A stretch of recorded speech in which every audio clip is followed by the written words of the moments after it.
આજ તો મળી ગયા મોટા સેલિબ્રિટી. જય માતાજી અને ગુડ મોર્નિંગ મિત્રો, સ્વાગત છે તમારા બધાનું મારા નવા મિની વ્લોગ ની અંદર.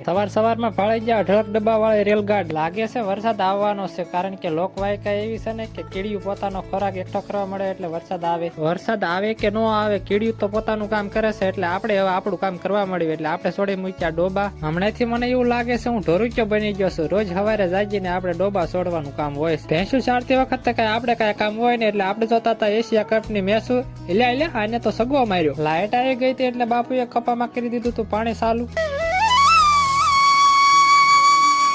આપણે અચાનક મોટા સેલિબ્રિટી ને મળવા જવાનો પ્લાન બની ગયો, એટલે આપણે બેઠા હતા જેકભાઈ ની વાટે. આવી ગયા જેકભાઈ ને આપણે એની હારે બે ત્રણ ફોટા પણ પડવી લીધા. જેકભાઈ ને મળીને વી આયા આપણે મામા ની વાડીએ. મામાએ આમાં એવડાવાયા છે કે મગફળી વાવીશ કઈ ખબર જ નથી પડતી. જોઈ લો, આ છે મારા મામા. પછી આપણે બેસી ગયા બપોરા કરવા, કારણ કે બપોરાનો રોલ કરવા આપણે અહીંયા આયા હતા. તમે બધા ચેનલ ને સબસ્ક્રાઇબ કરતા જાજો.